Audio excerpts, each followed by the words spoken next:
So, yeah, we're gonna be focusing on history passages in this class exclusively. Okay, we're not gonna be talking about science passages, but before we begin, I do want to say, okay, I did mention this in the AM class today.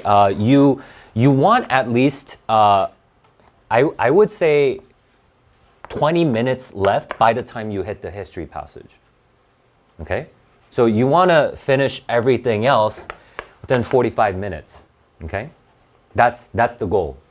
Okay? Eventually, and we're going to be there. Okay? So today, we talked about how to read social science passages pretty fast and science passages pretty fast. Once we get to this point, I mean, it really depends. I guess on some tests where the history passage is relatively easier, you can get away with 15 minutes left. But I'm like, this is because it sounds like it's a lot, but 5 minutes here is for marking, right? You should mark the passage and whatnot, right? So 5 minutes for marking. So I'm saying you should have a good 15 minutes to take a look at the history passage. That's usually how long it takes.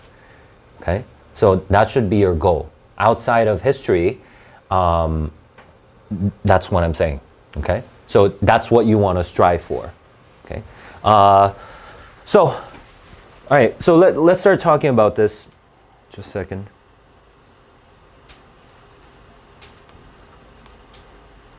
Okay, so this is also something that we talked about, okay?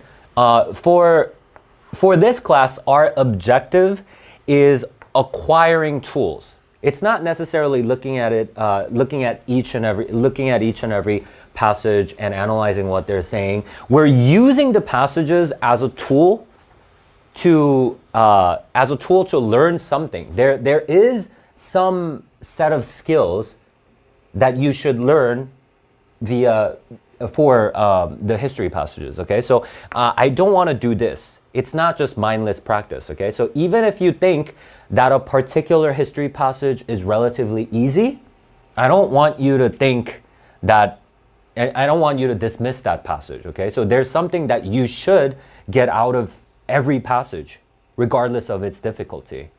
More so for more difficult ones, I guess. But still, okay? So we're not just here to endlessly drill history passages. That's not it. That's not the point of the class, okay? And this we also talked about a lot, right? Eventually what we want to do is we want to reprogram our unconsciousness, right? What do I mean by reprogram my unconscious? Like we talked about that golf analogy, right? So when you're learning how to do a golf swing, in the beginning, you're gonna be thinking about every step of thinking about every movement, right? You're thinking, okay, my elbow's not straight or something like that, right? You have a lot of thoughts, at least in the beginning, but later on, it's gonna become something that comes naturally, something that's just going to happen, right? So that's what we want to do. But in order to do that, at least in the beginning, we want to do something at a very conscious level. We want to make a conscious effort. That's the only way you can reprogram how you approach a history passage. Okay. Right now, maybe you have a very inefficient approach. That's why. Okay, you can come in. Come in. Sorry. Yeah. Okay. Did you guys get the printouts out front? No. Go get it.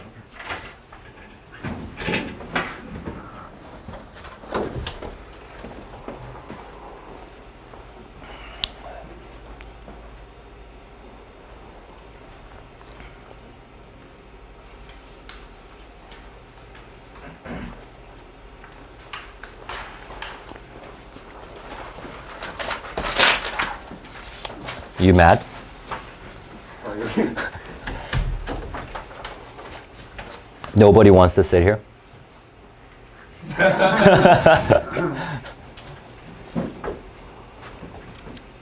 Oh. Okay, fine. That's fine. So reprogramming your unconsciousness, right? Okay, so I'm just going to repeat this a little bit more, okay? We want to make a conscious effort, at least in the beginning. You're going to be doing something different, something that you haven't been doing, okay? In order to fix your habits, okay? But at least we want to make that conscious effort in the beginning, okay? Things to remember. So this is all in your printout, so you don't need to take notes actually, okay? It's literally everything is in your notes, okay? We're not going to go over everything in that packet, but anyway, okay. So vocabulary is important. We're going to be talking about this a little bit more, but the reason why a lot of students memorize a lot of vocabulary, it's mostly because of the history passage, right? For science passages, if you have vocabulary that you don't know, it's not necessarily an SAT vocab. It's actually a TOEFL vocab. If you're having trouble understanding science passages, if you're having trouble understanding social science passages, it's not SAT vocab. It's TOEFL vocab. But for history passages, there's gonna be pretty difficult vocabulary, and the graphs kind of look like this. Like if you study vocab in the beginning, like okay, you're gonna get a lot of returns. But in the end, usually what makes a history passage so difficult are what I call the low frequency words, right? So they don't appear, there's a lot of words that are pretty difficult that don't appear that often, okay?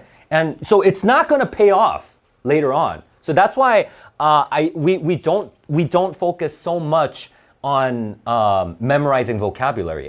The payoff is really, really low. You need to know that. Okay? So before you start studying these low frequency words, you want to get the methodology down first.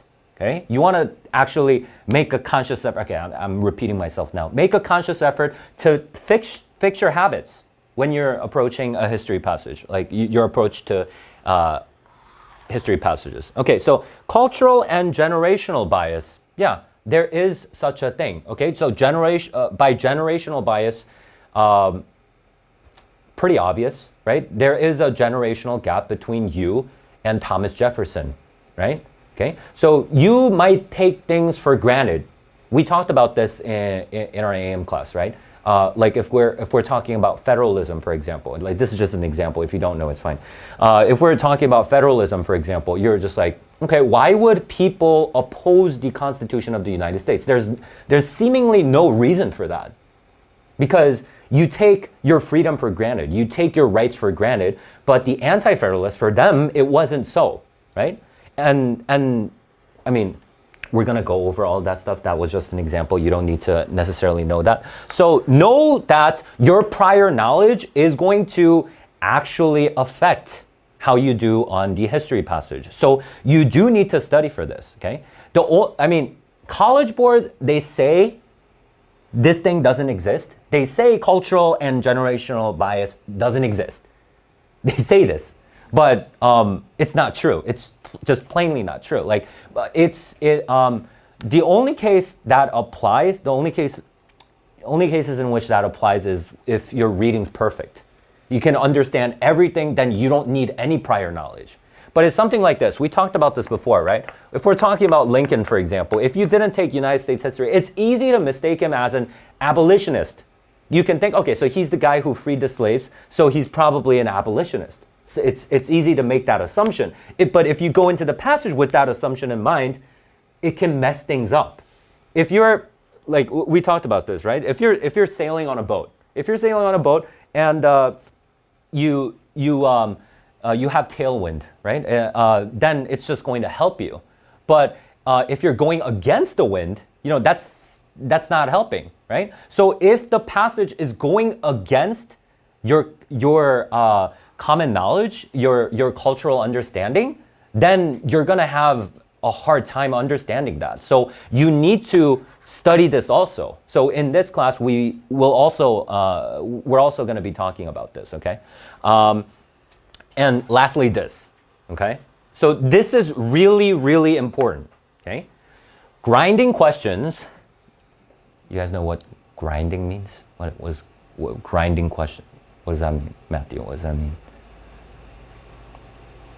Uh, like hard pressing questions. Hmm? 주드라며 What? 그런 엔딩. Yeah. Yeah. But if I say grinding questions, that means I'm just I'm going over questions over and over again, just repetitively, just doing the same thing, drilling myself over and over again. That's called grinding. Okay. So that's a trap that you can fall into. Don't. Okay. I mean, we will do a lot of passages, but focus on quality instead of quantity in this class. Okay. So you need to get something out of the passage. It's not the passage, it's something that you get out of that, okay? Okay, so let's talk about some of the characteristics for history passages, some of the common characteristics, some that you probably already know if you took the SAT, right? A lot of you guys. Double passages. Yeah, so mostly it's going to be a conversation between two people, okay? And most of the time, that conversation is going to be a debate, most likely. They're not going to argue for the same thing, with some exceptions, okay? So an exception that did happen, when it comes to slavery, okay, they never had a pro-slavery passage, okay? There was a dual passage on slavery, so you read the first passage and you say, oh, slavery is wrong, kind of thing, blah, blah, blah, blah, blah. Slavery is wrong, people's liberty should be granted, blah, blah, blah. You go to passage 2, it's saying the same thing, but in a different nuance, okay? So, I mean, this is a little bit too sensitive, I guess. So they don't do that. So far, they didn't do it. So, but when it comes to women's rights, yeah, they do this a lot. One of the passages is gonna be, what is it? Like a very sexist point of view, saying men and women are different, right? What were some of the common arguments that they had when it comes to women's rights passages? Like, based on the passages that we read, what do we have? The sexist point of view. Yeah. Men had like more power than women. Yes, just naturally, that's the case, right? That was their argument. That's just the way it is. God made men and women in a different manner, right? That was the crux of their argument, right? And what was the opposing point of view? They said, well, something like this, like a parody of reasoning, right? If the rights of men bear discussion, what about women's rights? They also should require discussion, right? Something like that. Why does this rule apply to you guys only and not us, right? That's just a common way to go, okay? So we'll talk about these also. All right, language. So language and sentence structures. This is it's usually because of this that you're going to have a hard time understanding history passages, okay? It's more so because of this, actually. Like there's going to be some key sentences that are phrased not exactly like how you want it. We're going to be talking about those kinds of sentence structures later on. And this is something that I already mentioned. It's going to be conversations between two people, usually, okay? Nowadays, actually, now that you guys are here, nowadays, they have a lot of dual science passages, actually, like more so than usual. That's the trend nowadays. But still, usually the way to go is to have a double history passage. Okay, and it's going to be real people. Yeah. Why am I talking about real people? Why am I mentioning this? Because it helps. Then it helps if you have knowledge of these people. You know, there are certain people that occur over and over again. We talked about like Henry David Thoreau, for example, like the Transcendentalists, or like the Federalists and Anti-Federalists, that kind of thing. You can identify those kinds of things, okay?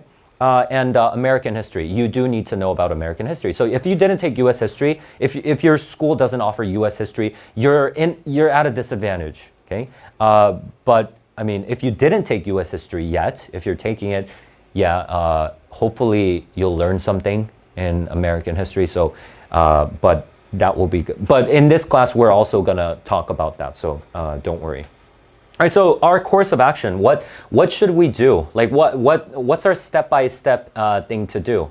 How should we attack a history passage? So before we start talking about this, I just want to briefly mention what we talked about in our AM class, right?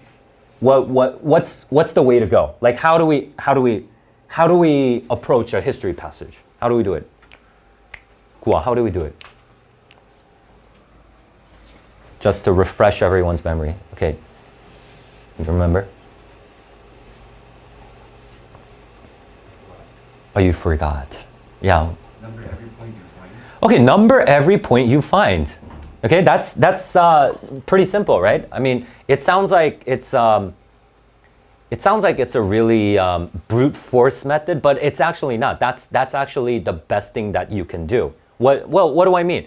Well, we talked about this before, by the way. I'm just refreshing your memory. So, all history passages are going to be persuasive essays. We talked about this, right?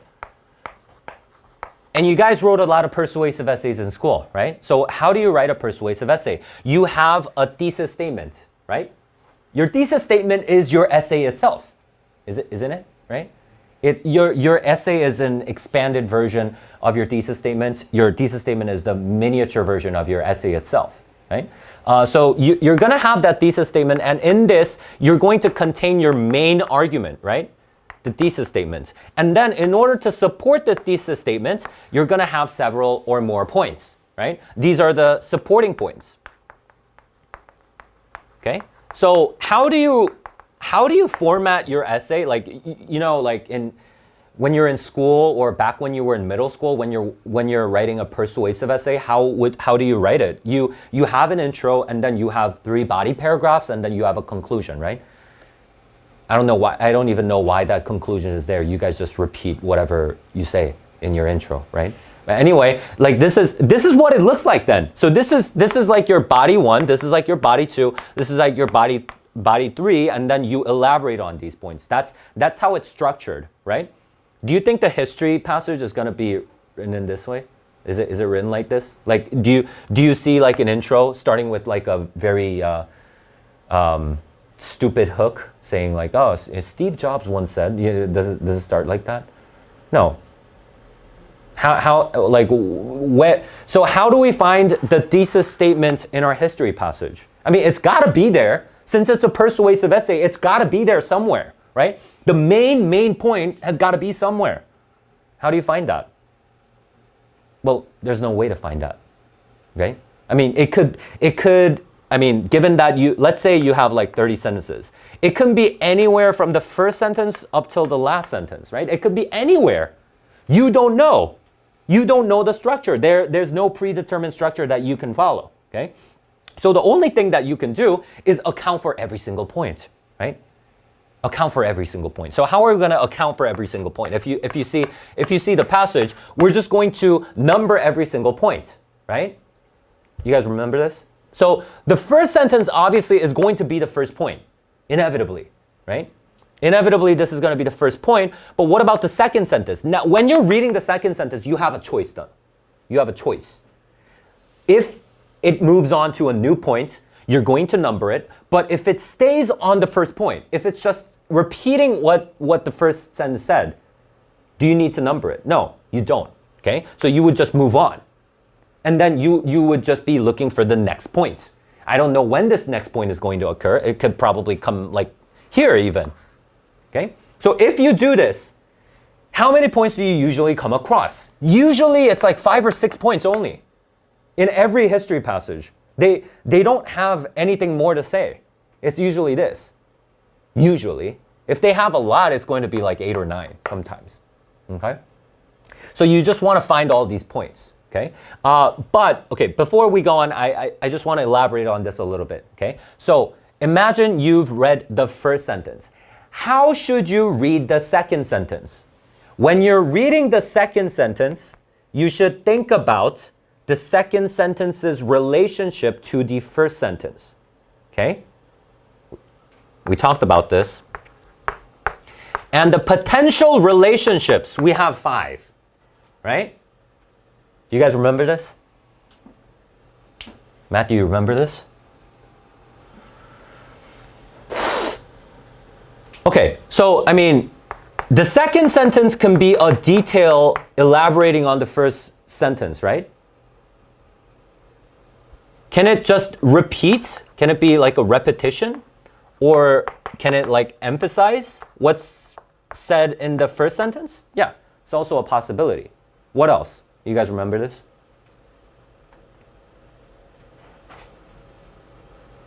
Okay, next, continuation. It can just continue on a point, right? It can just, I mean, it's not, so this idea by itself is not complete. Let's say, for example, a cause and effect relationship, a causal relationship, okay? So I can have a statement here, and then in the next sentence, if I say, therefore, then I see that this sentence, sentence 1 and 2, they're in a causal relationship, right? So I'm not going to put separate numbers here. I'm just going to say, okay, so this is a cause and effect relationship, right? This is a cause and effect relationship, and I'm going to number that cause and effect relationship as number 1. That whole thing, okay? Then what about if we say something like subsequently? Subsequently. Let's say the second sentence started with subsequently. You guys remember this? What kind of relationship is this? Continuation, but specifically what? Sequence. Okay, so it's a sequence. It's a sequence so we mentioned something that happens first, and then we're talking about what happened after that. Then I don't need to delineate between 1 and 2. I'm not going to number this number 2. I'm just going to say, okay, so this whole sequence, I'm just going to name that number 1. Just going to number that number 1. That's a continuation, right? All right, what's another option? It could be a contrast, right? You guys know this. It's very easy, right? If we see however, right? If we see a but, if we see a nevertheless, those kinds of things. Very easy, right? Then it's saying that despite what happened here, it's going to be this. This is going to be more important. And in terms of emphasis, it's putting more emphasis on what comes after the contrast word, right? Lastly, just a new idea, right? If we're just done talking about a single idea and we're moving on to another idea, right? Then, just number it, okay? So these 3 things, you don't need to number them, right? So if you read the first sentence and you move on to the second sentence, ask yourself, okay, what kind of relationship does it have to the first sentence? If it's a detail, if it's a repetition, if it's a continuation, you don't need to number that sentence, right? Don't need to number it. But in these cases, you do need to number it, right? So that's what we're going to do, right? We're going to account for every single point, number every point, right? Okay. So that's the reading methodology in a nutshell, right? That's what we're trying to do. So if you're going to practice if you're going to drill the passages, you need to do it this way. If you don't do it this way, then it's a waste of a passage. You're not accomplishing anything if you're just reading the passage, if you're just looking up the vocabulary, blah blah blah. It's not going to help. You need to. Passages are tools to hone your skills on knowing this, right? Okay, so now let's talk about a little bit more big picture approach. Okay, so let's say you're test day. You're doing a history passage. The first thing that you want to do, before you start reading, something very obvious. You do need to identify the time frame. You do need to know, okay, what time is it? When was this written, right? So if it says this was written by Elizabeth Cady Stanton during the 19th century or something. I mean during early 20th century or something like that, then you can say, okay, it's probably going to be about women's rights, something like that, right? So. This helps a lot, actually, if you have prior knowledge. Then it's just going to be smooth sailing. Okay, so if you hit a passage with something that you have prior knowledge in, that's going to help you a lot. So let's hope that happens, right?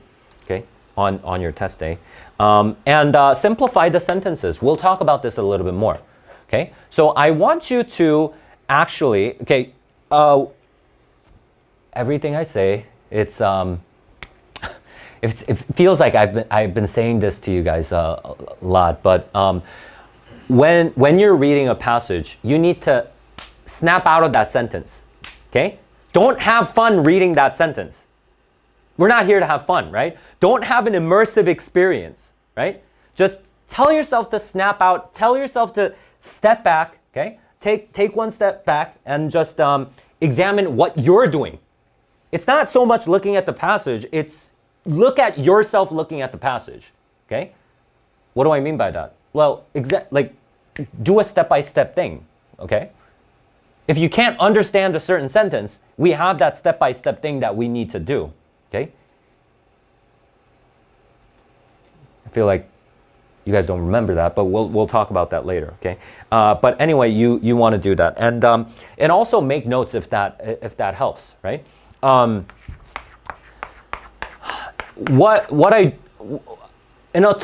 alternative to making notes is circling keywords, right? That's what I usually do, right?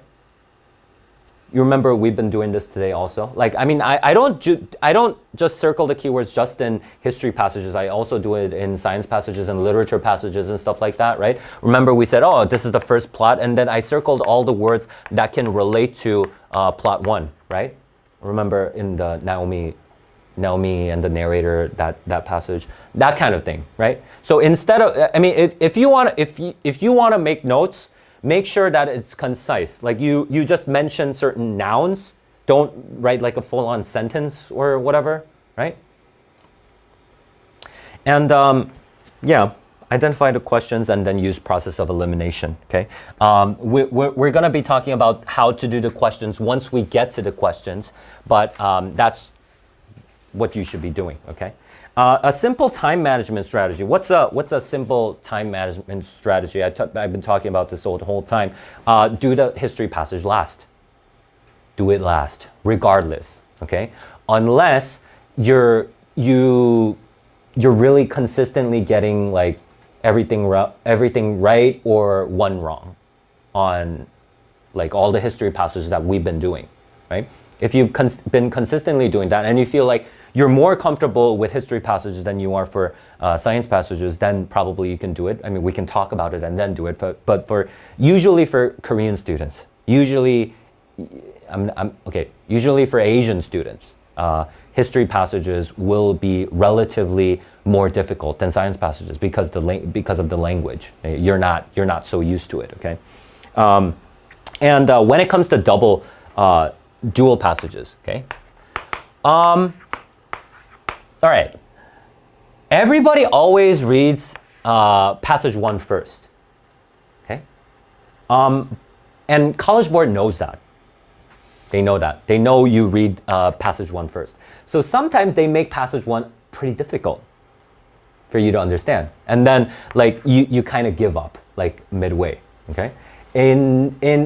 But usually this doesn't apply, but if you face such a case, then it would be wiser to start reading passage 2 first, okay? A lot of people don't actually think about this, but most of the times you can't do this anyway, because usually the way it is passage 2 replies to passage 1, usually. So if that's the case, you can't do it. But if it's just talking about, like, if they don't know the existence of one another, if the author of passage 1, author of passage 2 doesn't even know the author of passage 1 exists, then probably you can do it, right? You can just start off reading passage 2. You guys haven't thought about that. You guys always read passage 1 first, okay? So you can also try that if you're really, really stuck, right? Okay, so let's talk about some question types. Question types. Okay, so yeah, of course, there's gonna be big picture questions and there's gonna be relatively more micro questions. Stuff that's asking about, did you understand this sentence? Do you know this vocabulary? That kind of thing. When it comes to main idea questions, okay, we'll talk about this. We'll talk about this in detail once we have a sentence in hand, okay?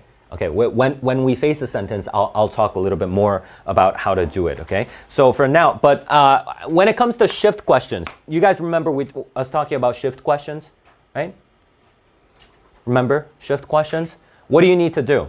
Okay, so shift questions, two things need to be true. So the sequence needs to be true, and also your answer needs to be, all the wording needs to be true, okay? So the sequence needs to be in order and it needs to be true. Okay, sounds obvious, but you know, sometimes it really isn't. Okay, a lot of times if you have a preconceived notion of what the answer is going to be for a focus shift question, you can potentially get it wrong. Like, let's say, for example, like we talked about this today, right? Let's say we can roughly break this passage down into 4 parts, okay? So if we can break this part into 4 parts, you might have a preconceived notion saying, okay, this passage is a shift from 1 to 4. I'm saying don't have that. Don't have that preconceived notion. Do not prephrase for focus shift questions, okay? Because it could potentially be anything. It could potentially be, okay, the main focus shifts from 1 to 2, or it can be 2 to 3, or 3 to 4. It could be anything. So do not make up your mind, okay? That can actually hurt you if you do make up your mind. So just do this test. Just see if the sequence is in order. So I'm saying if it says it shifts from 4 to 3, then that's wrong, right?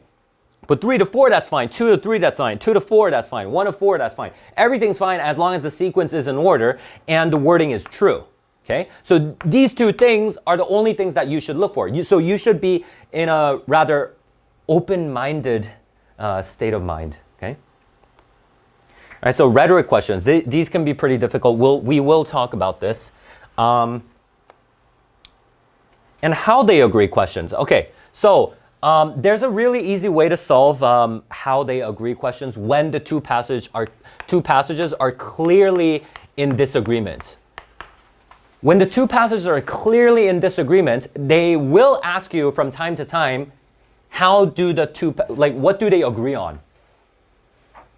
And you think to yourself, okay, they don't agree on anything, right? But there's a simple out for this question. Usually it's just saying, yeah, there is such a thing. That's going to be the answer. There is such a thing. Like, for example, if passage 1, like we talked about this, if passage 1 says, okay, we shouldn't eat dogs, no eating dogs, passage 2 says, no, we can eat dogs, okay? What's the thing that they would agree on? Dog meat exists. They at least agree on that. And usually that's an easy answer, okay? If you can prephrase that and look for that answer first, then you can solve it pretty quickly, okay? So there's that.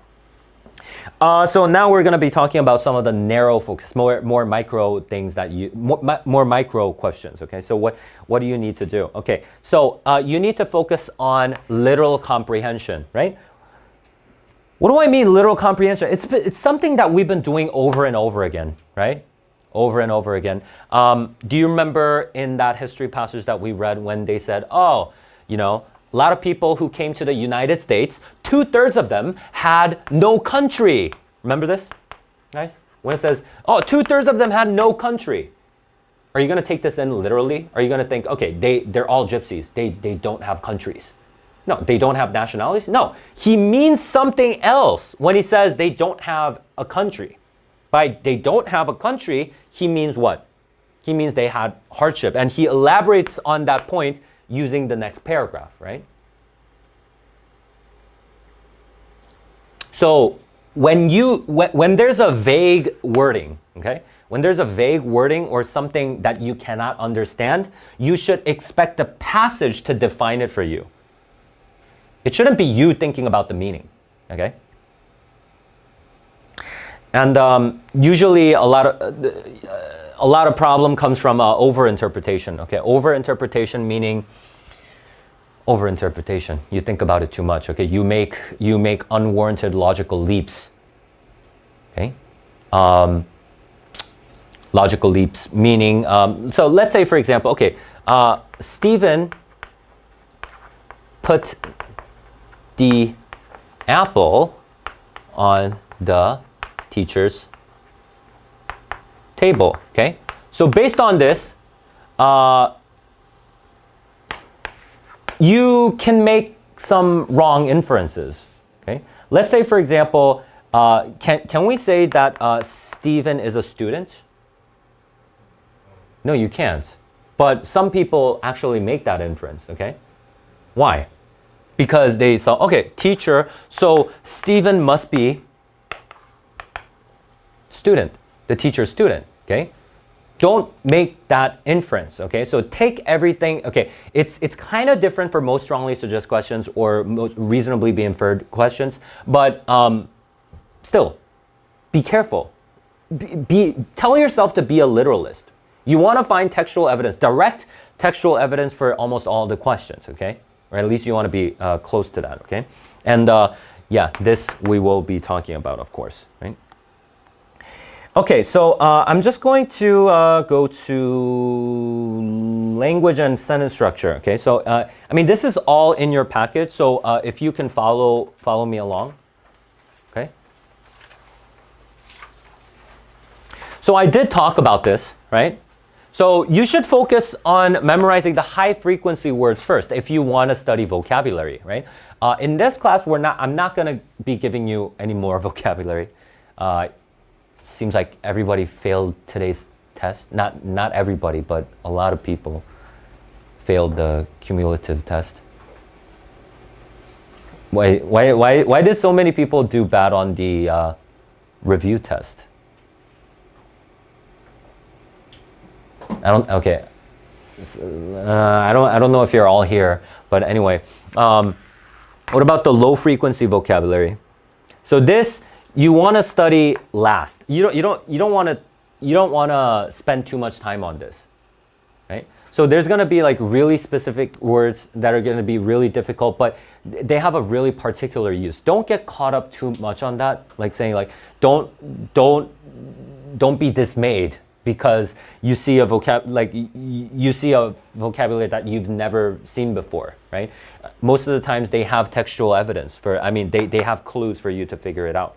Okay, so this is going to be probably the most important thing that we're going to be doing today, okay? So we're going to be looking at particular sentences, right? So if you think a sentence is difficult, it's usually because it's a complicated sentence, okay? So is there such a thing as a complicated, okay. I mean, this is just something I named. There's something called a complicated sentence, and there's different types of complicated sentences, okay? So we're gonna be talking about some of the examples. So let's take a look, okay? So what do I mean complicated sentence? Okay, so so this is the first thing that I wanna talk about. Fronted sentence, okay. What does it say? What does it say? What's a fronted sentence? What does it say here? Matthew, what does it say? What's a fronted sentence? Fronted sentence is formed when a prepositional phrase is moved to the front of the... Okay, thanks. Prepositional phrases move to the front, okay? So let's take a look at this sentence, okay? Natural, witty, and intelligent ideas. So this is the subject, right? Okay, so this is pretty easy, right? Subject, come out of the mouths of babes. Okay, so this is the prepositional phrase, right? Of the mouths of babes, right? Actually, out of the mouths of babes. This whole thing is going to be the prepositional phrase. But you can be confused if we pull this up to the front, okay? Now, all of a sudden, you have a lot of information to process and you're just like, okay, what's this? You get kind of lost, okay? So you should be able to identify this, okay? Out of the mouths of babes come witty and intelligent ideas, okay? You see what I mean, right? So it's kind of like it's an inverted sentence here, right? Do we do that? Do we do that passage? I think that sentence is written there. It says, in proportion to the strength of a feeling is the tenacity with which it clings to the forms and circumstances. We didn't do that sentence, right? Okay, well, anyway, there's gonna be some key sentences that are phrased like this. And College Board loves to choose this on purpose to see if you can comprehend such sentences, okay? So it's when you see the sentence starting with the prepositional phrase, you should be careful, okay? What should you do? You should think, okay, probably it's going to be an inverted sentence, right? If the sentence starts with the preposition, it's probably going to be an inverted sentence. You should be ready for that, okay? So, and then you should consciously identify this, and then just kind of simplify it in your head, right? So ideas come out of the mouths, right? Okay, so there we go, right? That kind of thing, okay? That's what you should be doing, okay? Baby, so this is how you should rephrase it in your head. You know what I mean, right? Okay, so instead of leaving that sentence in a cluttered state in your mind, just kind of clear it out in your head and say, okay, like if it really confuses you, like kind of just make a note right next to it. It's worth it because not all sentences are written like this. You're not gonna find like 20 sentences written like this in a passage. There's usually gonna be like, I don't know, one or two key sentences, or sometimes if you have a lot, like 3 or 4, right? So notice that, okay? And usually if they come out, they're tested. They want to see if you can read these sentences, okay? So let's talk about a cumulative sentence. Okay, what's a cumulative sentence? Well, what does it say? What's a cumulative sentence? A sentence that starts with an independent clause and then is followed by a series. Okay, thanks. Thank you. So it starts off with an independent clause. Starts off with an independent. Let's take a look at this sentence. Okay, I have been assured. Okay, sounds easy, right? Sounds pretty easy. I have been assured, and then okay, by a very knowing American friend of my acquaintance in London. Okay, so far it's so easy, right? Yeah, I've been assured by this person. That's it, right? I've been assured by this person, but what do I have here? Oh, like a big thing here, like up till here. That a young, healthy child, well-nourished, is at a year old, a most delicious, nourishing, and wholesome food. Okay, so, I mean, you know, did you guys read this? Modest proposal in school? Okay, I mean, he doesn't mean this literally, okay? You guys should know that. He doesn't mean this literally. It's supposed to be satire, okay? He's saying, oh, let's eat babies, right? I mean, he doesn't mean it. He's saying it's a solution. It's him criticizing what's happening back then. But anyway, that a young, healthy child, well nourished, is at a year old, a most delicious, nourishing, and wholesome food, whether stewed, blah blah blah blah blah. Right? So it's pretty long, right? So you should be able to identify what's loaded in the back, also. Okay? So what should you do here? Again, you just want to simplify that. Right? So simplify this part. Just kind of, I mean, in this case, it really depends from sentence to sentence, and it's really up to your discretion. But what does help is you recognizing that it's a cumulative sentence, right? If it's loaded in the back, you should tell yourself, okay, like I shouldn't try to understand this like all by myself. I'm not just gonna, go through the vocabulary, like just slam myself. Don't do that. Just, approach it wisely and just simplify it into a single idea. Okay, what about periodic sentences? What does it say? What's a periodic sentence? Xion, what's a periodic sentence? What does it say? Periodic sentence goes to modifier from the sentence. Okay, it's kind of similar to the first thing that we talked about, the fronted sentence, right? But okay, let's take a look here. In the almost incredibly brief time which it took the small but sturdy porter to roll up blah blah blah blah blah blah blah, with the clack against all other milk cans blah blah blah blah blah. So what's this thing? This, like, the sentence didn't even start. Like, so this whole thing is just describing when this happened, right?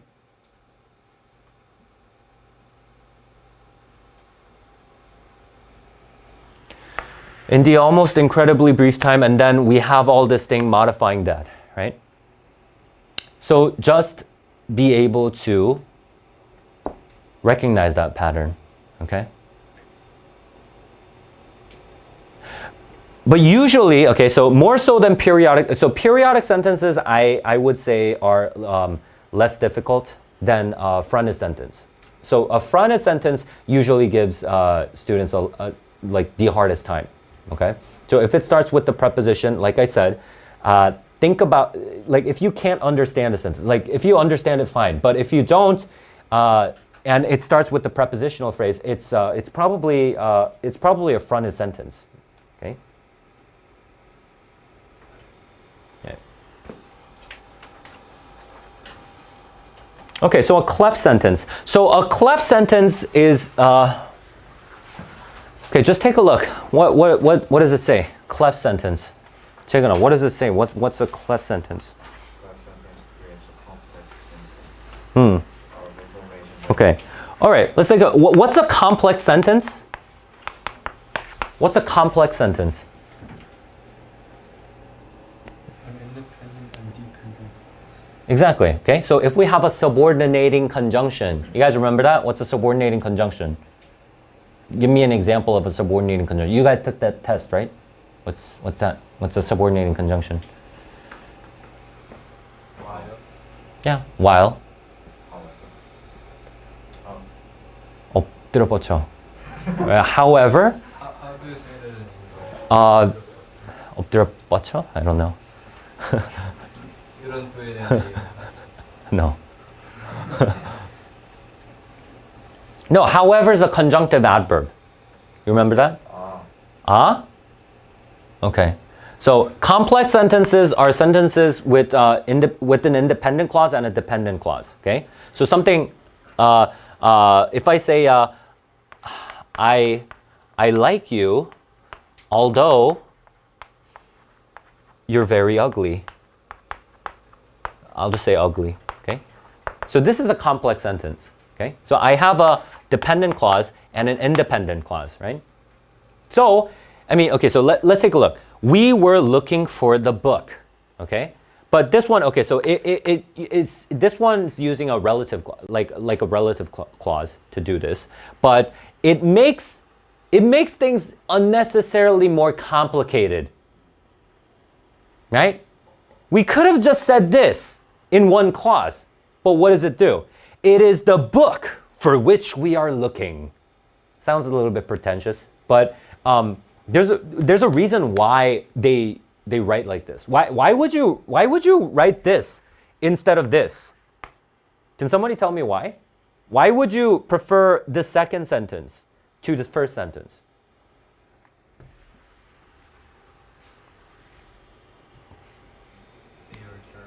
Huh?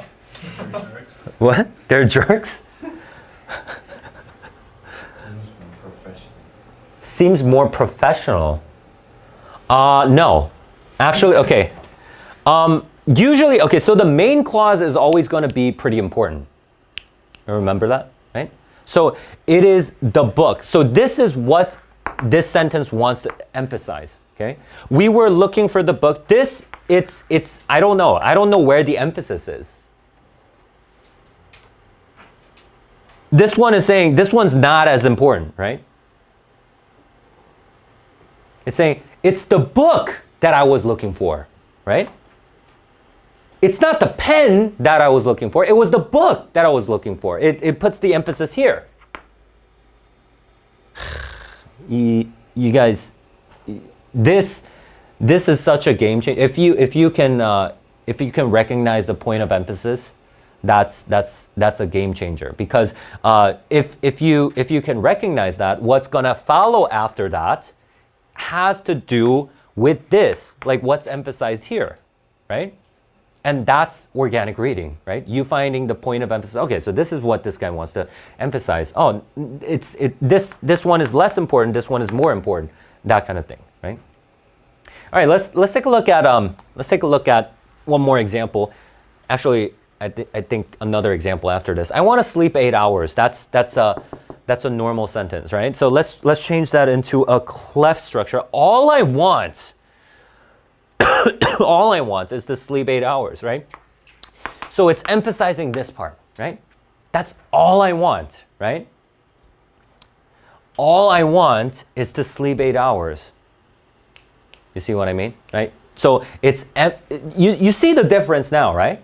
Okay. So they are conveying similar things, but what they actually convey is quite different, right? You see that? See that? All right, so let's go to the next one. Yeah, he wants to go to Harvard because it's prestigious, okay? He wants to go to Harvard because it is prestigious. Okay, well, this one's actually quite, I mean, it does have a main clause and a subordinate clause, but I would say like it gives us a cause and effect relationship in a pretty neutral way, right? Do you see the point of emphasis? I mean, it's not so obvious, right? But what if I do this? If he wants to go to Harvard, which one is more important? The main clause, right? It is because it is prestigious. This one knows what this one is the part that this guy wants to emphasize. It is because it is prestigious, right?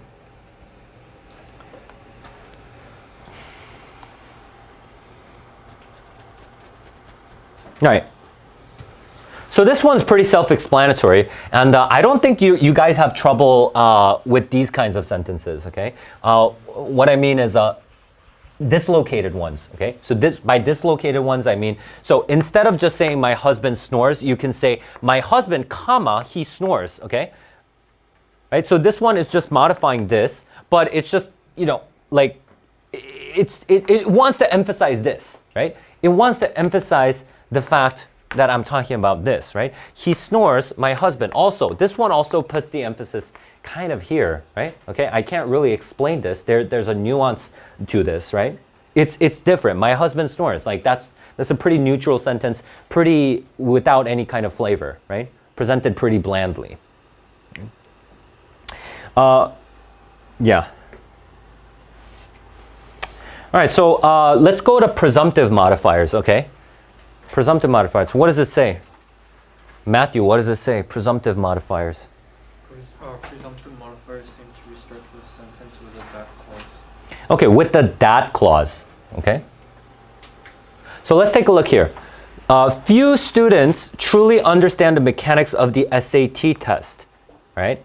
So instead of stopping here, we elaborate on this SAT test with this modifier. Right? Simple, right? Okay. So these ones not hard to understand.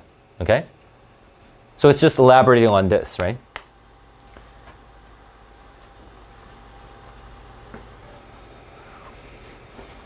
Is it resumptive or presumptive? This one is presumptive. No. This one is resumptive, isn't it?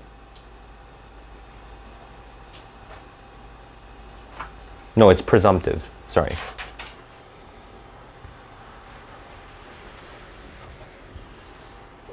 Okay. Summative modifiers. What is it? What about this one? Well, what does it say?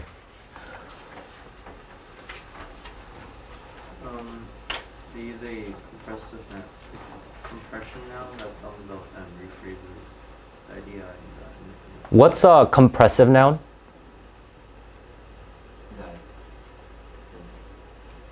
Do you guys remember what compressive nouns are?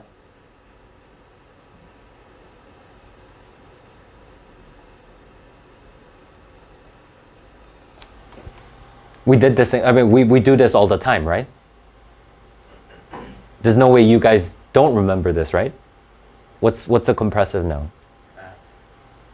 That? Really? I mean, it could be.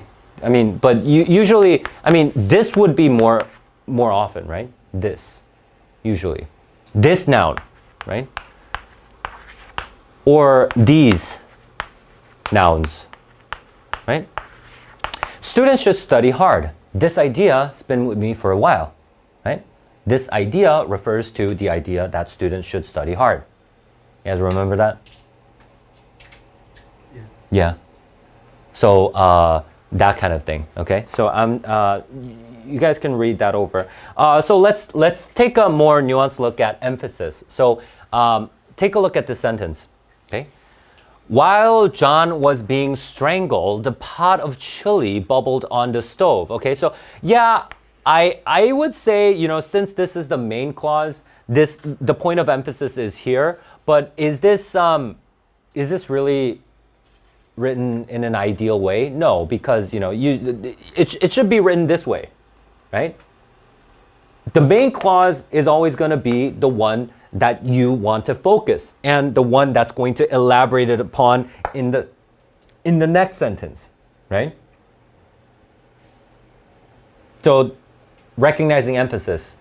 And also, okay, so when it comes to history passages, repetition's actually really, really big. Recognizing repetition. How are we going to recognize repetition? Well, you should think about, there's really no way to do it except think about it consciously, right? So after you read a sentence, don't reset yourself. Don't forget what you've been reading, but keep what you've been reading in mind and then go to the next sentence and then ask yourself, okay, what kind of relationship does sentence 2 have to sentence 1? Ask yourself that question, okay? So how are we going to do that? All right, let's take a look at this, okay? Let's just take a look at this for a second, okay? You don't need to look there. Why don't we take a look here? Let's just take a look at this. I say it with the sad sense of disparity between us. I am not included within the pale of this glorious anniversary. Okay, so your high independence only reveals the immeasurable distance between us. All right, so at this point, you should recognize the repetition. Do you see it? Okay, so disparity between us, right? Not included, right? And then it says, your high independence only reveals the immeasurable distance between us. The blessings in which you this day rejoice are not enjoyed in common. Not enjoyed in common. So you see this repeating? Do you think these are all different points? No. You see what I mean? Then do you need to read all of this? No, not necessarily. You can kind of skim over this as long as you recognize that it's repeating the same thing over and over again.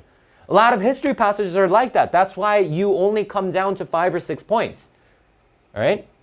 So let's take a look. The rich inheritance of justice, prosperity, and independence bequeathed by your father is shared by you, not by me. The sunlight, okay, see, the sunlight that brought life and healing to you has brought stripes and death to me, right? I get it. I kind of get it, right? You should be rather impatient with the writer when you're reading, right? You should tell yourself, okay, I think I've had enough of that, right? I think I've heard enough, right? You said a lot. I think I get it now. I think I get the gist of what you're saying. That's the key. Understand the gist and moving on, right?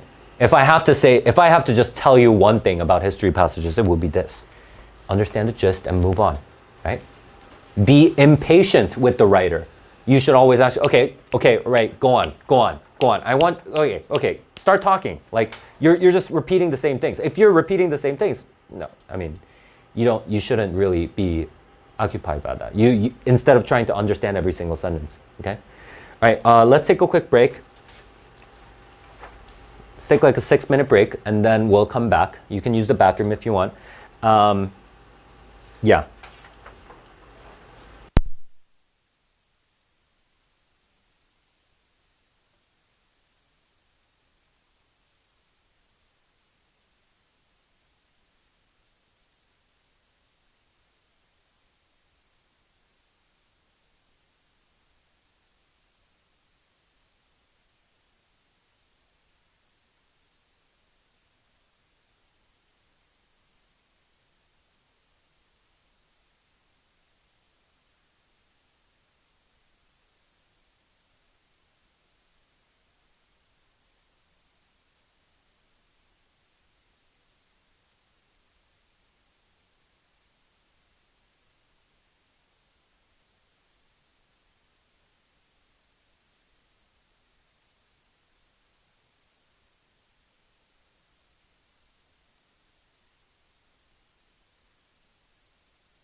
So yeah, take a look at the other packet. We're gonna start looking at this passage.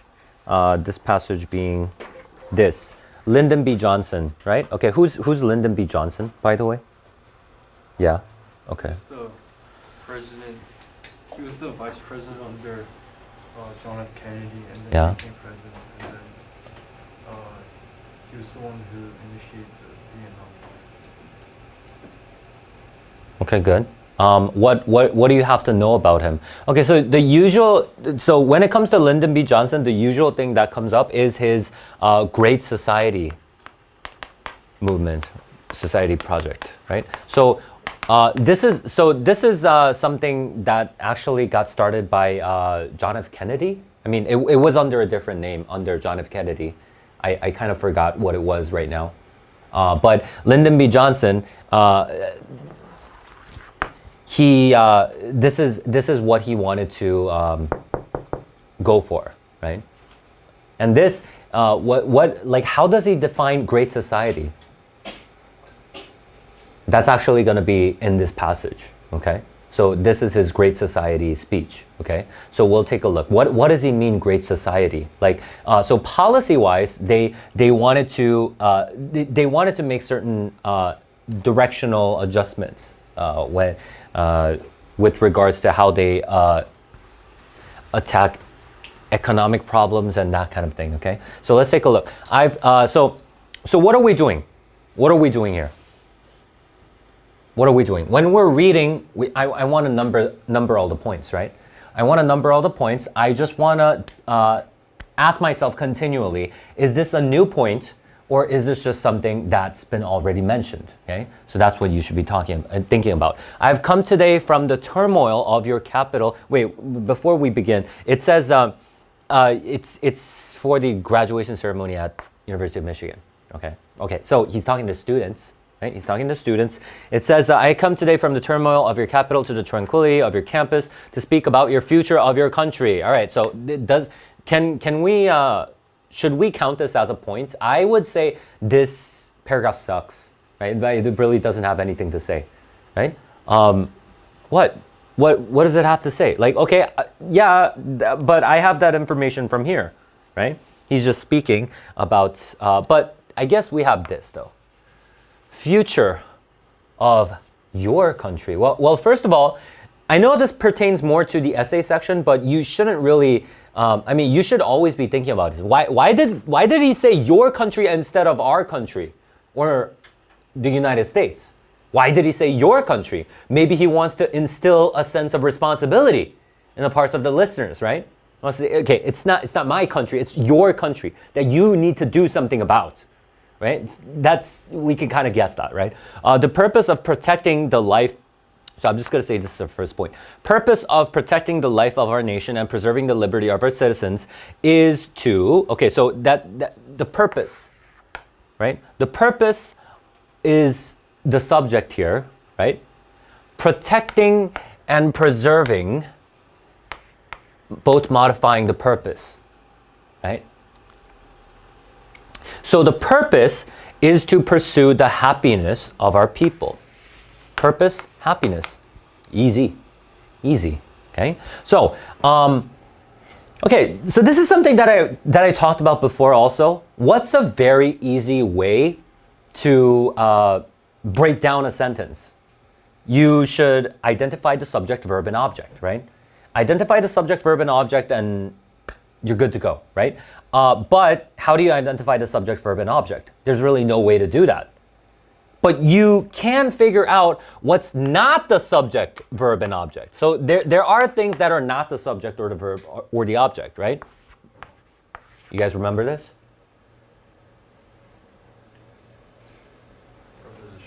Okay, prepositional phrase, good, right? Prepositional phrases are not going to be the subject, verb, or object, right? Modifier, good.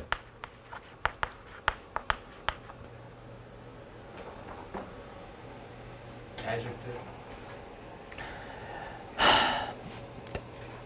Well, yeah, but, it's not a significant portion. So, relative clause, right? Relative clauses, right? So these ones I do want to leave out. So how should we read the sentence? So I will be doing this, right? The purpose, all right, so this one isn't a prepositional phrase. It's not a prepositional phrase. It's not a modifier. It's not a relative clause, right? So I'm gonna underline this. The purpose. What about this? Starting from of. What is this? It's a prepositional phrase, right? Of protecting the life of our nation and preserving the liberty of our citizens. This whole thing is a prepositional phrase, modifying the purpose, right? So I can just get rid of that. Is to pursue the happiness, and then I have another prepositional phrase, okay? So you would do a 2-pass on a sentence if you're having trouble understanding a sentence, right? So the first time you're reading it, you would just read, the purpose is to pursue the happiness. So easy, right? Now you fill in the blanks. Okay, so purpose of what? Purpose of protecting and preserving. Protecting the life, preserving the liberty, right? That's the purpose. And why they're doing that? It's for the happiness of the people, right? Okay, so the purpose is to pursue the happiness of our people. So when you're circling the keywords, this is what I would do. I would say like, okay, so this is point number 2, right? The purpose of protecting blah, blah, blah, blah, blah is happiness of our people. Our success in that pursuit is the test of our success as a nation. Okay, our success in that pursuit is the test of our success. Okay, so our success, test of our success, right? Okay, so I guess this is our third point, right? I mean, strictly speaking, I mean, later on, I can potentially merge it after I read the entire passage, say, okay, this isn't so important and that kind of thing. But right now, I am saying, okay, so here, right? Good? Okay, so I'm gonna go to the next part, and then it says, for a century, we labored to settle and to subdue a continent. How am I gonna take this in? How should I take this in? Okay, so those of you who joined today might not know this, but what is this? If I say first century, how should I take this in? Before and after, right? We can say this is a before and after, or we can say old and new, maybe, right? Old and new or before and after both work, right? Before and after, but more so for changes. So what do I mean before and after? Okay, I'll just explain it briefly. Before and after, what's a before and after? So if you have a certain change, right? Like, let's say, for example, you're reading a sentence and then it says A became B, right? A became B, then I'm gonna say, okay, so this is the before factor, this is the after factor. Okay, why am I doing this? Because, okay, I'm giving you a frame of understanding to take certain logic in, right? So this would be a very short example of a before and after. What about an old and new? What about an old and new? So if I say something like, until recently, blah, blah, blah, blah, blah. But recently, blah, blah, blah. That's an old and new, right? What about here? For a century, we labored, okay, for a century, in the past, we did this, right? So for half a century, we called upon unbounded invention and untiring industry to create an order of plenty for all of our people. So this whole thing, I'm going to say this is the old, or you can say it's the before, it doesn't really matter. But anyway, this whole thing is the old, this whole chunk, right? So let's figure out, okay, do you think he's going to make several different points within this old bit? No, it's probably just one point. So you just need to distill what that point is. Okay, so let's take a look. For a century, we labored to settle and to subdue a continent. For half a century, we called upon unbounded invention and untiring industry to create order of plenty for all our people. Okay, so it sounds like just, settling down and prosperity. Sounds like it. I mean, if you can't be sure, what should you do here? If you can't pinpoint exactly what he's trying to say, what should you do? You should read the next part, because the next part is probably going to be focusing on the new, right? Then the contrast is going to become more clear. Okay? You can see what the difference is. The challenge of the next half century is whether we have the wisdom to use that wealth. Okay, fine, wealth. All right, so this whole thing, what is this? this whole thing, I'm just going to say, okay, so old is wealth, right? Old is wealth. This thing is wisdom, right? The new is wisdom. That's how I'm going to take this in, right? New is wisdom, old is wealth. Good. Easy, right? So we got everything, I feel like. Right? So, I mean, if you don't know exactly what he means by wisdom, you can read a little bit, right? In order to get gain some insight here, right? Okay, what do you mean exactly wisdom? Use that well to enrich and elevate our national life and to advance the quality of our civilization. Okay, I mean, it's still vague. It's still vague. Well, what do you mean increase the quality? What do you mean? That should be your focus when you're reading on. It's still vague. What do you mean? What do you mean advance the quality of our American civilization? What do you mean exactly? Well, that's going to be probably defined in the next part. Or if it's not defined, it means it's not that important. He has other things to say. Okay, so let's take a look. Your imagination, your initiative, and your indignation will determine whether we build a society where progress is the servant of our needs. Okay. Oh, okay. That feels like, okay, so this thing feels like this, right? Advance the quality of their civilizations, meaning it's making progress the servant of our needs instead of, serving progress, right? Using progress, right? Not being a slave to progress, but using progress. That's what he means. So this point you do want to get. Okay, so I'm not going to number it because I mean it's going to take too much time me writing this now. I feel like it's a waste of time. I'm just going to go this. But you should be numbering. Okay, so number all the points. Or a society where old values and new visions are buried under unbridled growth. Okay, yeah. Old values and new visions are buried under unbridled growth. What is this? So you need to think about this in terms of this, right? So it's up to you whether we're going to go with this or whether we're going with this, right? We need to decide A or B, right? You will be deciding whether it's A or B. What is B? Something undesirable, right? This is something that's desirable. A is something that's desirable, right? And then it says for. Okay, so what does for mean? Because. Yes, thank you. Okay, so this is going to be him explaining why this is the case. For in your time, we have the opportunity to move not only toward. Okay, so if I say not only, so not only A, but B. What's more important, A or B? B, okay? Not only toward the rich society and the powerful society, but, okay, I don't care about this, but upward to the great society. This is what he wants to say. The point of emphasis is here, right? So now he's probably going to elaborate more on this great society, right? Okay, so what do you mean exactly great society? Probably going to explain this.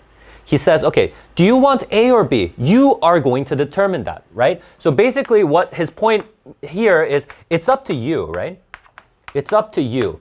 By repetition, you know that what he really wants to say is it's up to you. How do I know that? Why? How do I know this? Because this, right? Your this will determine whether A or B, right? So what he really wants to emphasize is this, right? That it's up to you, okay? So it's up to you whether we're going to go with A, something desirable, or with B, something that's undesirable. And he says, we want to get to this. This is what's desirable, the great society. And then now you're wondering, okay, what exactly is the great society? Probably going to explain it here. So let's take a look. Great society rests on abundance and liberty for all. Okay, so I'm just going to say, okay, so this is the first thing that he talks about when he says great society. It demands an end to poverty. Okay, end to poverty. So I'm just going to do this. End to poverty and racial injustice. So I can just X this, to which we are totally committed in our time. But that is just the beginning. Okay, so, as soon as you see this, but that is just the beginning. I'm saying like, okay, crap, like, you know, this is not important. This is like a given for me now, right? What he really wants to get at is something after this, right? Okay, so let's take a look after that. Great society is a place where every child can find knowledge. All right, so he's one of these people, right? He's not making a clear point. He's talking about like a specific thing, right? You know? Similar to the I have a dream speech. You guys know the I have a dream speech, right? He, like, you know what I mean, right? Instead of making like a general point that can encompass everything, he's talking about a very specific examples. What does he say? Where every child can find knowledge. Okay, so I'm just going to circle this. Knowledge and to enlarge his talents. It is a place where leisure is, leisure, not a feared cause of boredom and restlessness, right? It is a place where the city of man serves not only the needs of the body, okay, not only, right? So I'm not going to take a look at this, but the desire for beauty and the hunger for community. Okay, not necessarily hunger, but anyway. So yeah, so when it comes to great society, these are the key words that I got, right? Great society is what? Okay, knowledge is valued, right? Leisure, there's leisure, and desire for beauty and community. Sounds good enough, right? I mean, do you need to do more than this? No, I don't think so. I think this is enough, right? So this is how you should annotate this kind of paragraph, right? Because he's not pinpointing, he's not giving us an exact definition, is he? Right? He's not giving us an exact definition. He's just saying, okay, you know, these are the things that happen, right? You guys get it, right? Okay, so next part. It is a place, all right, so still not done, this guy. Okay, so what am I gonna do? Just circle some more keywords and move on, right? Am I at 100%? Am I reading at 100% right now? No, I'm relaxed now because I know where this guy's going, right? He's just explaining the great society, right? So I know where he is, so I'm just gonna say, okay, it is a place where man can renew contact with nature. Okay, it's a place, all right, so you see this repetition, right? So he's just, you see what he really wants to emphasize. He just wants to characterize the great society. That's what he wants to do, right? It is a place which honors creation for its own sake and for what it adds to the understanding of the race. It's a place, okay, so understanding of the race. It is a place where men are more concerned with the quality of their goals rather than the quantity of their goods, right? That sounds good enough, right? Okay, these are not, by keywords though, these are not exact definitions, right?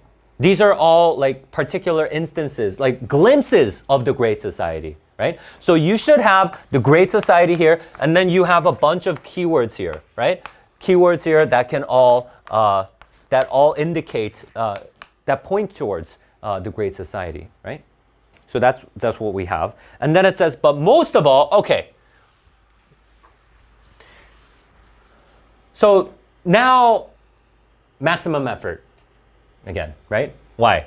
Most of all, right? Yeah, if he says this is the most important thing, probably is for him, right? Great society is not a safe harbor, a resting place. Okay, not a resting place, a final objective. All right, shut up, right? You're repeating yourself too much, right? I think I get it. It's not a safe harbor, a resting place, a final objective, a finished work. Okay, fine. I get it. Yeah, you don't need to say the same thing 4 times, right? So I'll just say, okay, it's not a final objective, and I'll just keep this one, right? I'll just keep this one and then move on, right? I'm just going to X this, right? Because he's saying it's not this. Great society is not a final objective. It is a challenge. Okay, so good. This is what we want, right? Challenge constantly renewed, beckoning us towards a destiny where the meaning of our lives matches the marvelous products of our labor. Okay, so toward a destiny. So what kind of destiny? The meaning and products, they are in alignment, right? It's not that we're just blindly innovating and getting all these new things, but it's about the quality of your life also, right? right, so let's take a look. So, will you join in the battle to give every citizen the full equality which God enjoins and the law? Okay, so will you join? Right? So, will you join? So, this is kind of like his call to action, right? Saying, okay, join us, right? Join us. Will you join? Okay, I don't care now. I don't care about what you say now. Do you need to read this? Do you need to read this? Honestly, like, will you join? Will you join? Will you join? No, just going to skip it, right? Literally, I'm going to skip it. I'm not even going to skim it. I'm just going to skip it, right? I'm just going to say, okay, so you have the responsibility to do this. That's what he's implying, right? And then it says, there are those timid souls. Tell me what to do here. Tell me what to do. Someone tell me what to do here. What should I do here? There are those timid souls who say, oh, what should I do here? And someone tell me what to do.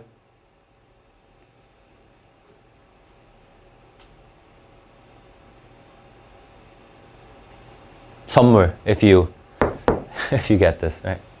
What does the those refer to? Well, close, but not exactly. What I wanted to do was this, because what? They have a point of view, right? These people have a point of view. Whenever, okay, so those of you who just joined us today, whenever you have a group of people who have a point of view, I want to make that visually pop out. So I always box people who have a point of view, right? So your passage would look something like, whenever there's a third person, a point of view, who like the opponent's view or whatever, like these can pop out, right? So you can locate these pretty well, right? Okay, so we'll just say these people are TS, right? Okay, so what do TS say? TS says that this battle cannot be won, right? Good, right? So what's the battle? The battle towards great society, but these people say, we can't do it, right? That we are condemned to a soulless wealth. Okay, these people think soulless wealth is the best we can do, and he says, I do not agree. Okay, so this is the beginning of his counter-argument, right? Didn't start yet, I do not agree. Well, he said he's going to start, but not yet. Counter-argument, what's the counter-argument? We have the power to shape. Okay, we have the power, all right? It's quite an irresponsible counter-argument, but this is his counter-argument nevertheless, right? But we need your will. Okay, so also this though. We need something, right? This is a prescription, right? He says this is what we need. Whoa, okay, so one more paragraph. Let's take a look. Those who came to this land sought to build more than just a new country, okay? So, what do I want to do? Do this again, okay? So who are these people? These people, okay, let's just say those are people who came to this land, CL, right? Okay, CL sought to build more than just a new country. Okay, so they wanted a little bit more than this, not just new country, something more. They sought a new world. Okay, what do you mean? What do you mean? I have no idea what you mean when you say new world, right? It could mean a million different things. What do you mean? So I have come here today to your campus. Well, he doesn't elaborate on that. So I guess this is it. He leaves it here, right? So if they ask you a question about this, you're just going to rephrase New World literally, quite literally, okay? But I have a lot of questions here, but it's not the best writing. Like if you do this, well, what kind of a new world? I don't know. Maybe perhaps it refers to the one that he talked about before. I mean, I don't know, but it's not the best writing. I mean, no offense. I have come here today to your campus to say that you can make their vision our reality. Okay? Yeah, their vision, our reality. You can do this. So let us, from this moment, begin our work. Okay, so again, a prescription, right? So he's saying, yeah, let's do this together. Let's do this together. Help me with this. So what's the great society? It's a lot of different things, right? We circled a lot of keywords then, okay? So anyway, then we're done, okay? So the question that I want to look at, okay, I'm not going to do the vocabulary and context. Let's just go to number 30, right? So these are arguably the harder questions, okay? What is it asking us? It's asking us about the purpose. Okay, so why are purpose questions so hard? Okay, so we did some purpose questions today also, right? Why are purpose questions hard? Because does the author mention the purpose? Hey, I wrote this word because, does he do that? No. You need to figure it out, okay? So you're figuring out the purpose on your own, but what should you do? Okay, so the first thing that you should do is you should be sure of your frame. What do I mean, your frame? Okay, so I do remember like some cause and effects in the passage. I do remember some olden news in the passage. I want to be sure of them, okay? And that's going to help me solve the purpose questions usually, okay? So, okay, why don't we take a look, all right? 8 to 15. Okay, main purpose of lines 8 to 15. So why don't we go and look at that first? Okay, so 8 to 15, what is this? This is the old and new. You guys remember, right? This is the old and new. Okay? So, I'm going to solve that purpose question according to that frame I have. Old and new, right? Don't get swayed. You have an old and new. That's all you have, okay? Don't read an answer choice and then say, this is true also. No, that's not the frame in which you read this, okay? Okay, so A says what? Show that the country has moved beyond the struggles from the past. Okay, so you can be kind of tempted with this answer. Why? Because it kind of suggests a change. It kind of suggests a before and after, right? So what should you do? Okay, just leave it for now, all right? Just leave it. What about B? Outline the nation's problems and suggest how to well, it's not problem. This is, okay, B is suggesting what? Problem and solution, right? We talked about problem solution, right? It's not a problem solution. It was an old and new, right? So not this. What about C? Emphasize that the country's past will not affect its future. Well, no. I mean, it's just a simple old and new. It's saying this was the old, this is the new, right? Okay. What about D? Reference the country's past. All right, there we go, right? Old, in order to illustrate the possibilities for its future. Old, new. There we go. So this is probably good, all right? So now compare this with A. A says, show that the country has moved beyond its struggle from the past. Okay, so let's go back. So it kind of suggests that it solved that problem, solved those struggles, right? So let's go back to the passage and check. Now you can check, okay? Check if we solve that struggle. Line 8 to 5, right? Do we see anything that suggests that we solved any of these? No, it's not that. So it's not A, so it's D. Got it? Okay, with that frame of mind. All right, so let's take a look at, should we take a look at?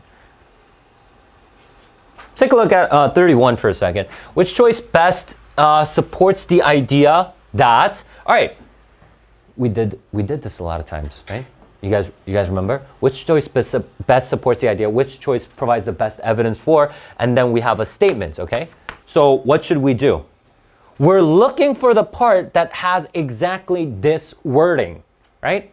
It's not so much, you're not looking for evidence, right? You're not looking, don't be confused. You're not looking for a statement that supports this statement. You're looking for this statement in the answer choice, right? You guys remember this, right? Yes? No? All right. So we're looking for exactly this. That believe there will be strong opposition. Well, so easy actually. Why? Because, I mean, I boxed them, right? There are people who say the battle will not be won or whatever, something like that, right? Where can I find that? 60 to 60. Okay, so it's B, right?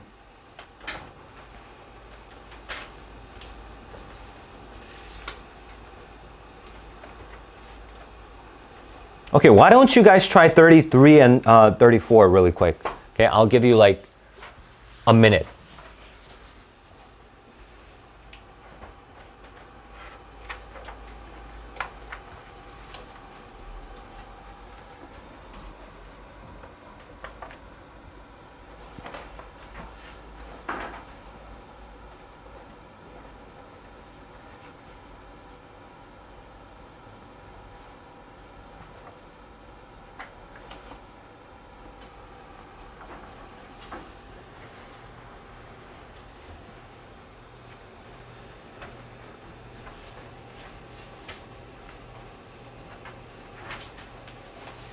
Done? No? Too quick? Okay. 20 more seconds.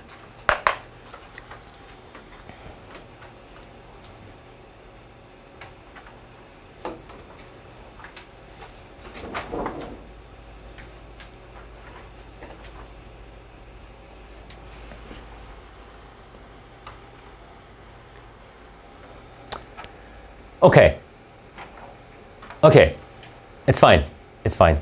You guys can stop. All right. Let's take a look. So, I'm going to look at this question, and then as soon as I saw the answers, I was like, okay, this is so easy. This is jackpot, right? Why?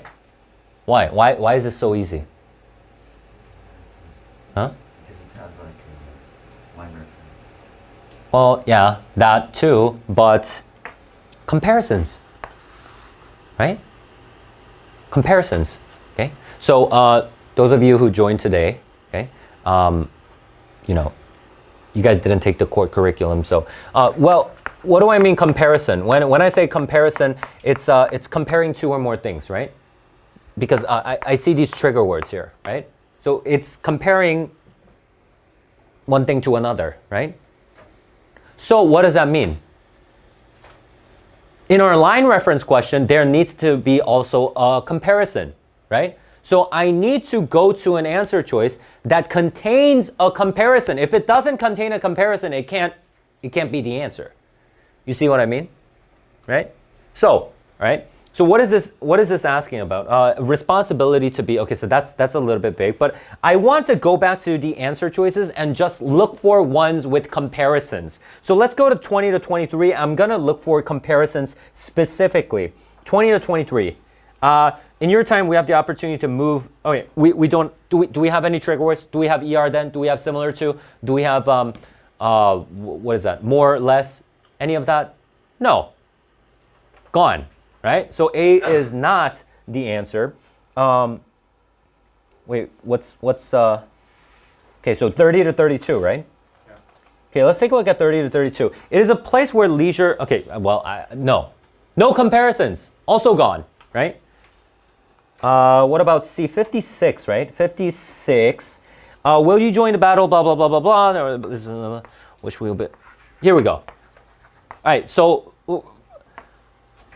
richer, okay? Richer, but you need to read this sentence. Okay, so let's take a look.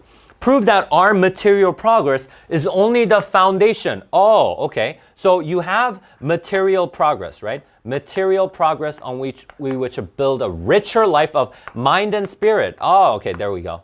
So this is it, right? So this is gonna be the answer, right? So this is gonna be C, right? What about this then? What's it going to be?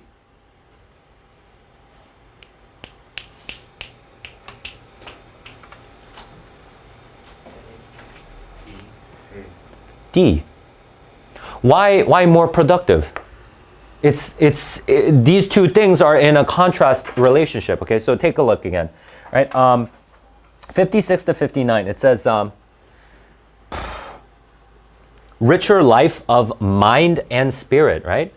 Material progress is it's only the foundation. So it's saying this is not important, right? This is not important, but this is important. Richer life of mind and spirit. Mind and spirit versus material progress, right? You see this? And what is this person going for? This person is going for this, mind and spirit. So it's less materialistic. You see that? Okay. Okay, so why don't you finish the questions for this passage, and let's turn to the next passage really quick.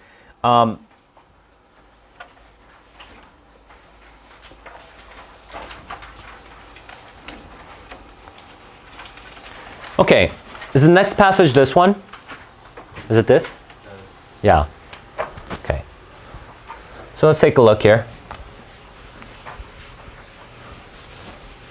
All right, passage 1, Independence Day address. And then passage 2, American Legion Convention. What's American Legion?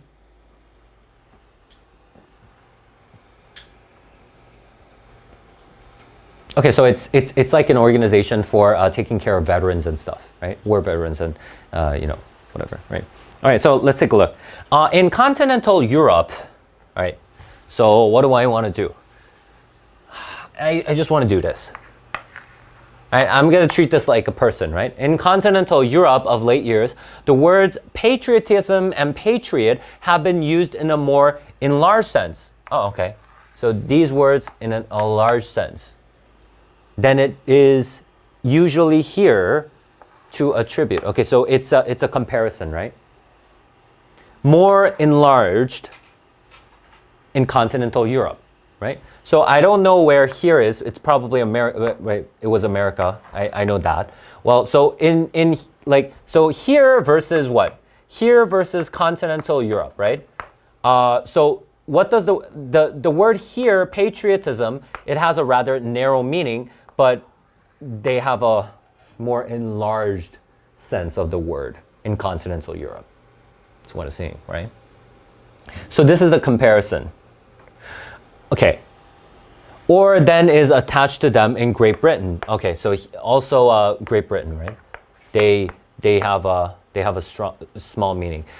Since the political struggles of France, Italy, Spain, and Greece, the word patriotism has been employed throughout continental Europe to express a love of the public good.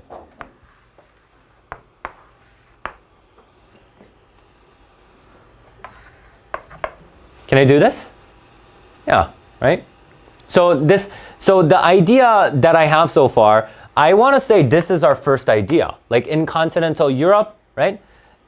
They use the word patriotism in a more enlarged sense, which would include a love of the public good. Not just, in a traditional sense, it just means loving your country, right? But it means something more than that. A preference for the interests of the many to those of the few. Okay, so many, not few. Desire for the emancipation of the human race and interest felt in the human race in general. Then that felt for any country. Okay, so it's about the human race, not about a specific country or inhabitants of a country in particular. Okay, so it's just, now it's just repeating itself now. I get it. I get the gist. Do you get the gist? The gist is what? Love of the public good. Many over a few people, right? You see that kind of thing? Okay, and patriot in like manner was the lover of human liberty. Okay, stop. I think I get it now, right?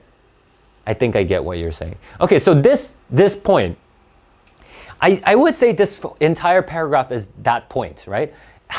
What the meaning of patriotism, what the meaning of the word patriotism and patriot in continental Europe, right?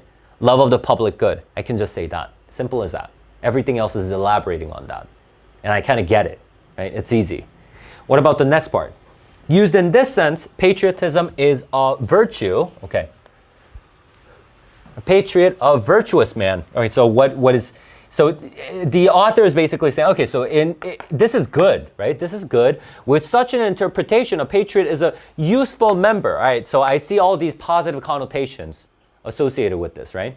So he's saying, okay, these are all good, capable of enlarging all minds and bettering all hearts with which he comes in contact. A useful member of, come on, stop.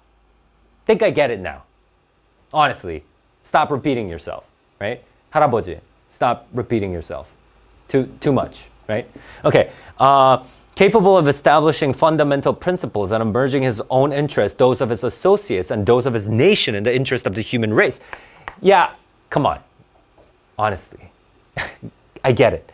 Laurels and statues are vain things and mischievous as they are childish. Okay, so this is, I guess, an opposing ideal, right? You guys know what laurels are?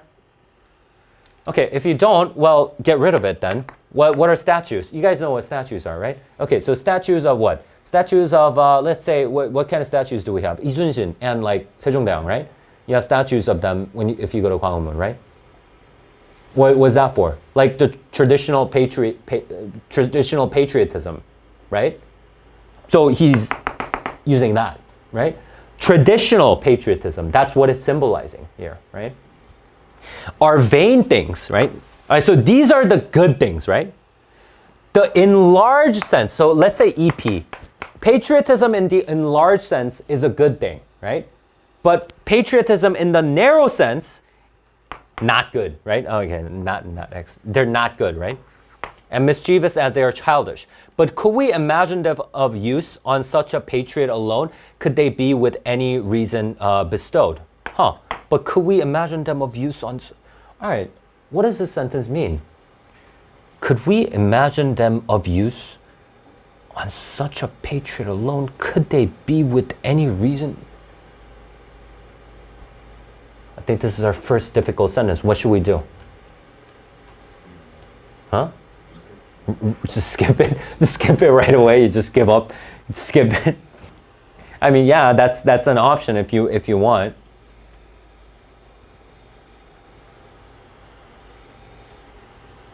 Okay, why don't you take this sentence with you home?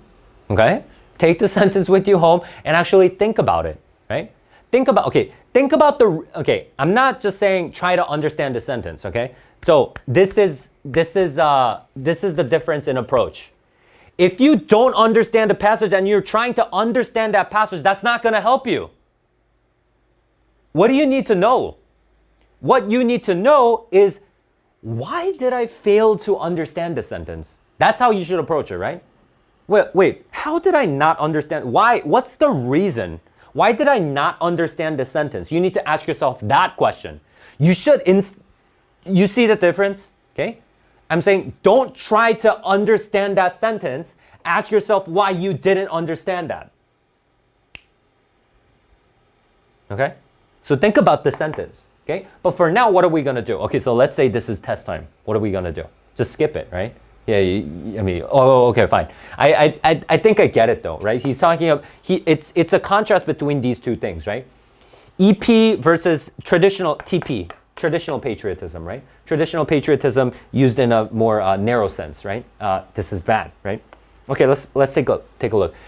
If such a patriotism as we have last considered should seem likely to obtain in any country, okay, patriotism as we have last considered, which one could this refer to? All right, I just want to read on. In any country, it should be certainly in this. Okay, so he's probably going to explain it. In this, which is truly the home of all nations, in the veins of whose citizen flows the blood of every people on the globe. Okay, so this is used in the enlarged sense. So the enlarged patriotism, that's what he's talking about. So he's saying if we were to use patriotism, we would have to go with this, right? Let's go with this, not the narrow sense.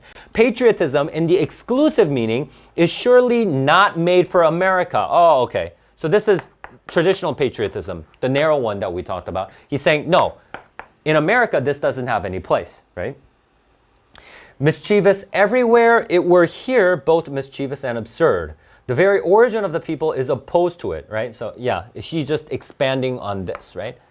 It does not belong to America. Traditional patriotism does not belong to America. And he's saying, yeah, our history is opposed to it, our people is opposed to it, the institutions, their principle militate against it, against traditional patriotism, right? Okay, so fairly simple passage, right? What did it do? It said, it's just explaining patriotism in the enlarged sense in the very beginning. And what does it say? So love of the public good, right? Love of the public good, and then it says, this is really good. But when it comes to traditional patriotism, not really good. What about in the United States? What should we do? No, we shouldn't really use this.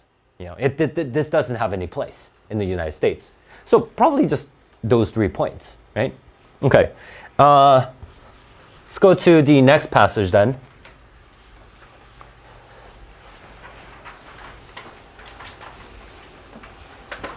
True patriotism, it seems to me, is based on tolerance and a large measure of humility. Okay, so, tolerance, humility? So I would say it's slightly different from passage 1, right? Slightly different. But, I can't be sure yet. I can't be sure just yet. I'm just saying, okay, so these are the 2 key words that I can get, right? Tolerance, humility. There are men among us, okay, so who are these men? They must have a point of view, who use patriotism as a club for attacking. Wow, okay. All right, it's pretty simple, right? patriotism, and then they say, oh, patriotism, and then this is for my country, and then they beat people up, right? Attacking other Americans. What can we say for the self-styled patriot who thinks that a Negro, a Jew, or Catholic, or Japanese American is less an American than he, right? So he's saying, oh yeah, what should we say to this? That betrays the deepest article of our faith. Okay, so this is what he thinks. I mean, it's not strictly speaking a counter argument, but this is his opinion on the men, right? The men who attack other Americans, he says, yeah, that's not against, I mean, that's not what I believe in. The belief in individual liberty and equality, which has always been the heart and the soul of the American idea. Yeah, okay. So it's opposing ideas. Okay, the anatomy of patriotism is complex, right? So I just want to circle here, complex. Okay, so what do you mean exactly? Complex, but surely intolerance and public irresponsibility cannot be cloaked in the shining armor of rectitude and righteousness. All right, so that's a little bit too much. Come on, you know, like really, do you need to talk like that? You know what I mean? Like little bit too much. But you get what he's doing, right? He's using all these analogies and metaphors, blah, blah, blah, shining armor, right? Shining armor of rectitude. What does rectify mean? Rectify? Rectify, remedy, redress, fix, yes, right? So shining armor of rectitude and righteousness, right? So but what's inside? Irresponsibility, right? Irresponsibility, but they try to hide it saying, yeah, we're trying to fix stuff. We're doing what's right, right? Nor can the denial of the right to hold ideas that are different, the freedom of man to think as he pleases, okay? Yeah, to strike freedom of the mind with the fist of patriotism is an old and ugly subtlety. Okay, so this is a tone word. Like, so he gives us his attitude towards this kind of thinking, right? He says, no, you shouldn't do that, right? You using patriotism as a club to attack other people, that's really old and ugly, outdated, regressive, and not good, right? Unjust. Men who have offered their lives for their country know that patriotism is not the fear of something. Okay, so how am I going to annotate this? Okay, patriotism, not the fear. Simple, right? Patriotism, not the fear.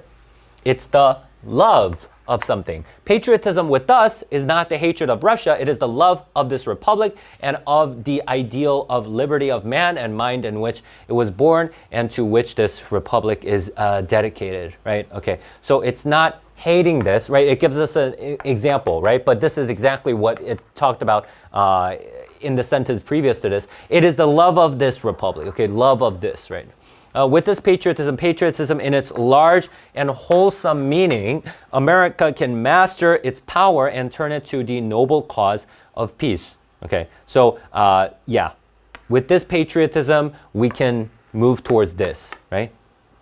Move towards this goal, right? We can maintain military power without militarism, political power without oppression. Okay, so I think I get it, right?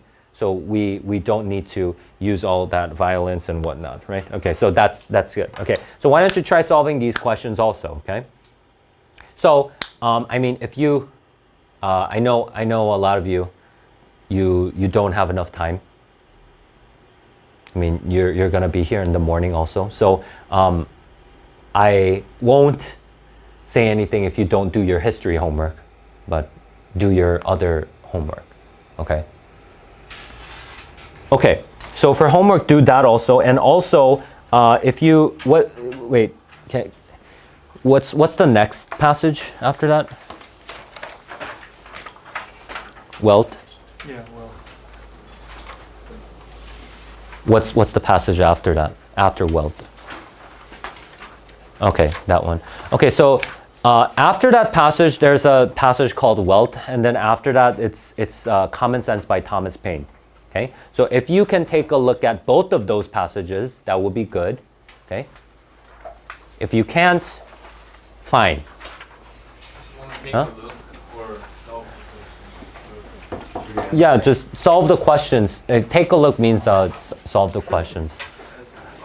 That sounds different.